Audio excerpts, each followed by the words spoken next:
जय हिंद दोस्तों, आप सभी का स्वागत है हमारे YouTube चैनल चरण एनडी। मैं चरण सिंह और आज हम वीकली करंट अफेयर की तीसरा एपिसोड देखते हैं। तीसरा एपिसोड आज वीकली करंट अफेयर का है, थर्ड एपिसोड। चलो दोस्तों, तो शुरू करते हैं टाइम वेस्ट ना करते हुए।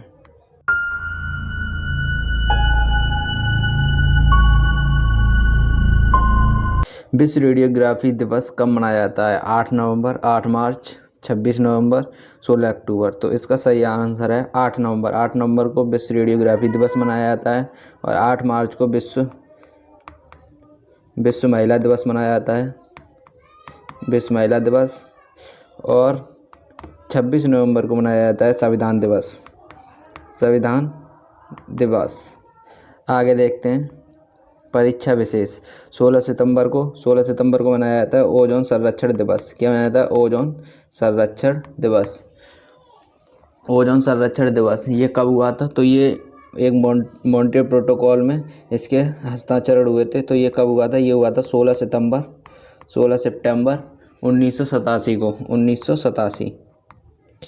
8 जून को मनाया जाता है विश्व महासागर दिवस, विश्व महासागर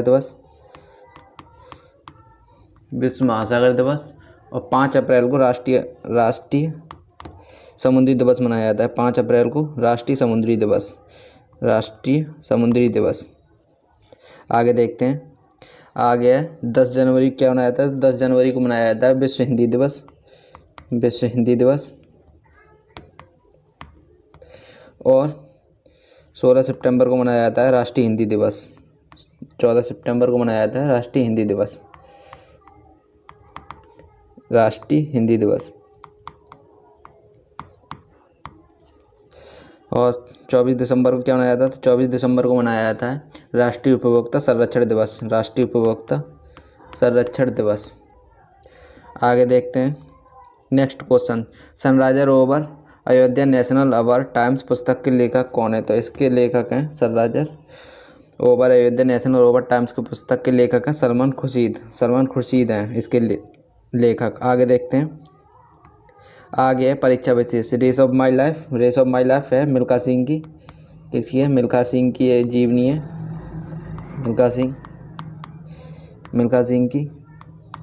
और एट नाइट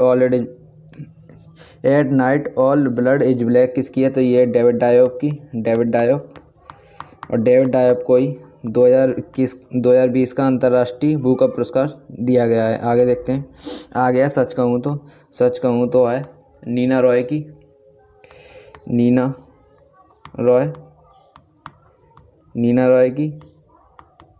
और the God of small things है अरुंधति रॉय।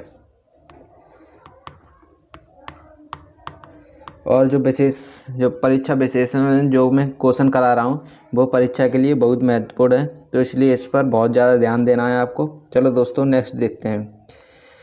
हारबिंगर 2021 का संबंध किससे है? डिजिटल भुगतान, कोरोना, टीकाकरण, बैंक सुधार, इनमें से कोई नहीं। तो आप बताइए इसका संबंध किससे है? तो इसका सही आंसर है डिजिटल भुगतान से संबंधित है हारबिंगर 2021 का, क्योंकि ये आरबीआई ने शुरू किया है। किसने? आरबीआई ने शुरू किया ये। चलो तो आरबीआई के बारे में जानते हैं। आरबीआई की स्थापना हुई थी 1 अप्रैल 1935 को, 1 अप्रैल 1935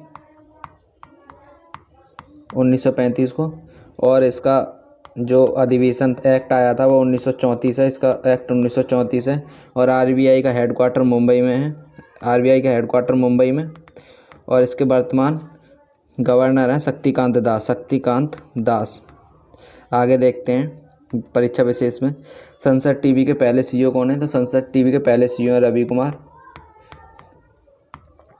अब संसद टीवी क्या है? तो संसद टीवी लोकसभा और राज्यसभा को मिलाकर एक कर दी गई है। राज्यसभा और लोकसभा को मिलाकर एक टीवी बना दी गई है और उसके पहले सीईओ हैं रवि कुमार।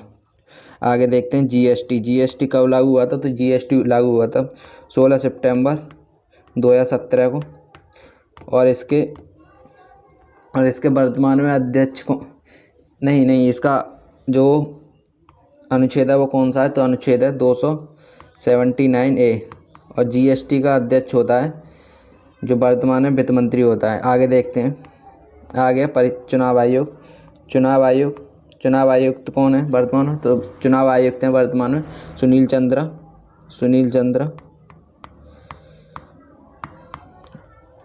और चुनाव आयोग का वर्णन किस अनुच्छेद में? तो यह 324 अनुच्छेद 324 में। आगे देखते हैं, आगे एनडीआरएफ की पहली टुकड़ी जो महिला की पहली टुकड़ी थी वो कहाँ पर लगाई गई है? तो वो लगाई गई है गढ़मुक्तेश्वर यूपी के अंदर, गढ़मुक्तेश्वर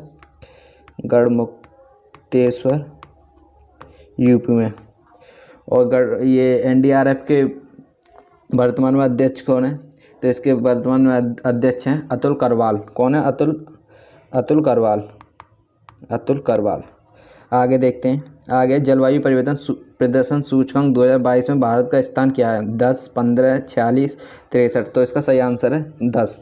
जलवायु परिवर्तन सूचकांक में भारत का स्थान है 10वां। कौन सा है? 10वां। चलो आगे देखते हैं। और ये इसे जारी कौन करता है जलवायु परिवर्तन सूचकांक को? तो इसको जारी करता है जर्मन वॉच। कौन करता है जारी? German watch. आगे देखते हैं, वर्ल्ड हैप्पीनेस रिपोर्ट में इंडिया कौन से स्थान पर है? तो वर्ल्ड हैप्पीनेस रिपोर्ट में इंडिया है 139 और पाकिस्तान है 132 में, नहीं 118वें स्थान पर, 118वें स्थान पर है पाकिस्तान। आगे देखते हैं, वर्ल्ड प्रेस फ्रीडम में भारत कौन से स्थान पर है? तो भारत है 142वें स्थान पर। कौन से स्थान पर? 142वें स्थान पर। आगे देखते हैं, ग्लोबल हंगर इंडेक्स रिपोर्ट में कौन से स्थान पर है भारत? तो भारत है 101 स्थान पर। और रेड डाटा बुक कौन जारी करता है? तो इसे जारी करती है IUCN। अभी 3 देश डाले गए हैं ग्रे लिस्ट में, उसमें कौन कौन है? तुर्की, पाकिस्तान और इधर अफ्रीका का एक देश है, उसका नाम मुझे ध्यान नहीं आ रहा है अभी, मैं आगे बता दूंगा आपको। चलो नेक्स्ट क्वेश्चन देखते हैं। अगला क्वेश्चन है, INS बेला क्या है? एयरक्राफ्ट कैरियर, विध्वंसक जहाज, सबमरीन, मल्टी गार्डेड मिसाइल। तो INS बेला एक सबमरीन है INS बेला। आगे देखते हैं, आगे एक्वेरियन एक्सचेंज किस किस के बीच होती है? तो एक्वेरियन होती है भारत और मालदीव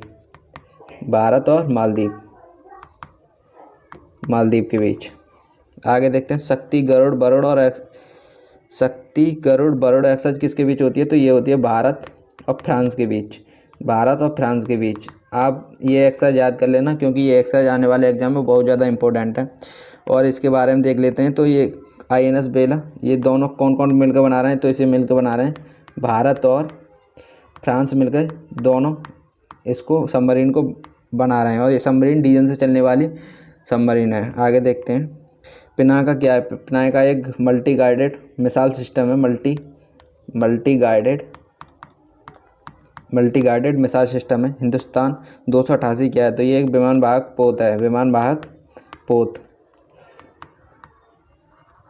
पोत। आगे देखते हैं, क्वेश्चन, नौसेना के नए प्रमुख कौन नियुक्त किए जाएंगे? R Hari Kumar, RK Chaudhary, Vipin Kumar, Manoj Mukund Naravane. तो इसका सही आंसर है R हरि कुमार। और मनोज मुकुंद नरवाड़े कौन है? तो ये थल सेना के अध्यक्ष। आगे देखते हैं, आगे है प्रोजेक्ट 76 क्या है? तो प्रोजेक्ट 76 है ये जो सबमरीन बनाई जा रही है, 6 सबमरीन बनाई जा रही हैं, 6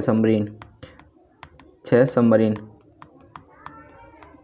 अभी तक 4 बनाई गई हैं, चौथी थी जो अभी मैंने बताई थी पीछे INS बेला, वो चौथी सबमरीन थी। INS कलवरी, INS खाडेरी, INS करंज और INS बेला, ये 4 बन चुकी हैं और 2 और बनाई जाएंगी। और ये किसकी मदद से बनाई जा रही हैं? तो ये बनाई जा रही हैं फ्रांस की मदद से बनाई जा रही हैं। और राफेल का निर्माण किसने किया था? तो राफेल का निर्माण किया था डासॉल्ट कंपनी ने। कौन सी ने? डासॉल्ट कंपनी ने। आगे देखते हैं, आगे है चीफ ऑफ डिफेंस कौन है? तो पहले चीफ ऑफ डिफेंस है बिपिन रावत। आगे देखते हैं, थल सेना प्रमुख कौन है? तो थल सेना प्रमुख तो मैंने अभी बता दिया, मनोज मुकुंद नरवाड़े। आगे देखते हैं, आगे प्रतिवर्ष शांति और विकास के लिए विश्व विज्ञान दिवस कब मनाया जाता है? 10 नवंबर, 28 फरवरी, 14 सितंबर या 1 दिसंबर। प्रतिवर्ष इसका आंसर बताओ कब मनाया जाता है? तो इसका सही आंसर है 10 नवंबर को प्रतिवर्ष शांति और विकास के लिए विश्व विज्ञान दिवस मनाया जाता है। और इसे कौन मनाता है? तो इसको बनाता है यूनेस्को। कौन बनाता है? यूनेस्को। और यूनेस्को को हेडक्वार्टर कहाँ पर है? तो हेडक्वार्टर है पेरिस, फ्रांस में, पेरिस फ्रांस में। और इसकी स्थापना हुई थी 1986 के अंदर। आगे देखते हैं। आगे विश्व खाद्य दिवस। विश्व खाद्य दिवस कब मनाया जाता है? तो विश्व खाद्य दिवस मनाया जाता है 10 दिसंबर को। विश्व खाद्य दिवस 10 दिसंबर नहीं, 16 अक्टूबर को विश्व खाद्य दिवस मनाया जाता है। 16 अक्टूबर को विश्व खाद्य दिवस मनाया जाता है और विश्व एड्स दिवस मनाया जाता है 1 दिसंबर को। और 10 दिसंबर को विश्व मानवाधिकार दिवस मनाया जाता है। आगे देखते हैं। पहला खेलो इंडिया तीरंदाजी टूर्नामेंट का आयोजन है कहाँ पर होगा? तो इसका सही आंसर है सोनीपत, गाजियाबाद, इंदौर, गुवाहाटी। तो इसका सही आंसर है सोनीपत हरियाणा में पहला खेलो इंडिया तीरंदाजी टूर्नामेंट का आयोजन होगा। और गाजियाबाद सबसे ज़्यादा प्रदूषित शहरों में से पहले नंबर पर है इंडिया में और विश्व में भी। और गाजियाबाद ने ग्रीन बॉन्ड जारी किया था इंडिया में सबसे पहले। और देखते हैं। और गुवाहाटी में पहले खेलो इंडिया यूथ गेम्स हुए थे। आगे देखते हैं। और इंदौर स्वच्छ शहरों में सबसे ऊपर रहने वाला शहर है। 3 बार से लगातार स्वच्छ शहरों में इंदौर सबसे ऊपर रहने वाला शहर है। आगे देखते हैं। आगे खेलो इंडिया विंटर गेम्स कहाँ पर होंगे? तो खेलो इंडिया विंटर गेम्स होंगे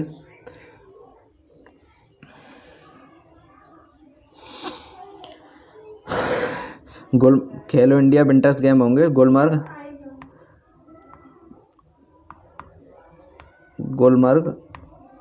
जम्मू कश्मीर में। कहाँ पर होंगे? जम्मू कश्मीर में। और आइस हॉकी चैंपियनशिप कहाँ पर हो रही है? तो ये हो रही है लद्दाख के अंदर हुई थी। कहाँ पर? लद्दाख के अंदर। और इसको कौन जीता है? तो इसको जीती है ITBP। कौन जीती है इसको? ITBP। आगे देखते हैं। आगे है 1 मिनट। आगे है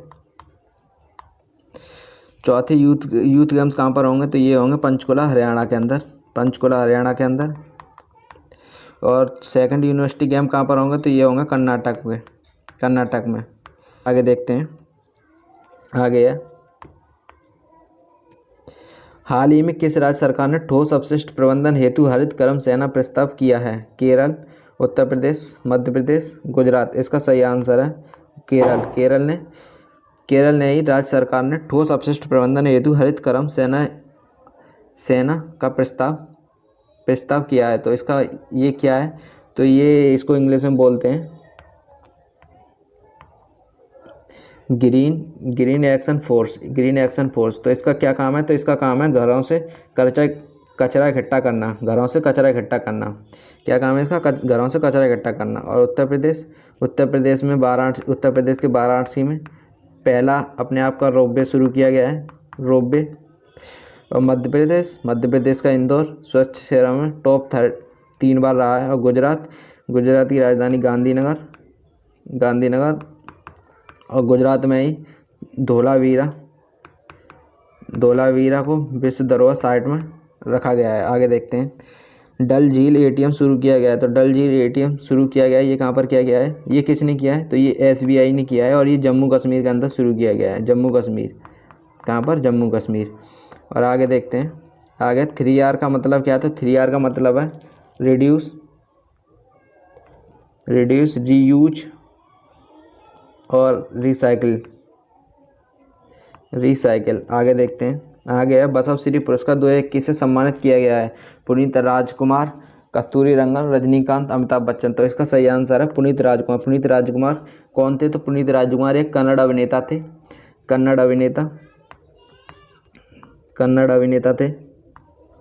और कस्तूरी रंगन कौन है? तो कस्तूरी रंगन है राष्ट्रीय शिक्षा नीति 2020 आई थी। राष्ट्रीय शिक्षा नीति 2020 इन्हीं की सिफारिश पर आई थी। और राष्ट्रीय शिक्षा नीति कितने पर है?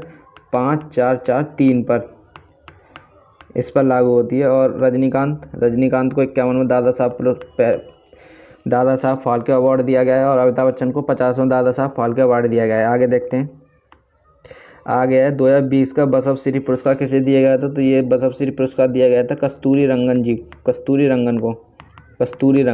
कस्तूरी रंगन का राष्ट्रीय शिक्षा नीति से संबंधित है। अंग्रेजी का ऑक्सफोर्ड वर्ड 2021 कौन सा है? तो अंग्रेजी का ऑक्सफोर्ड वर्ड 2021 है बैक्स। क्या है? बैक्स। और 2019 का हिंदी का ऑक्सफोर्ड वर्ड कौन सा था? तो वो था आत्मनिर्भर। आगे देखते हैं, आगे है सरस्वती सम्मान 2021 किसे दिए गए? तो ये दिया गया शरद कुमार लिम्बाने को। शरद कुमार लिखा ही नहीं हो रही भाई, शरद कुमार लिम्बाने को।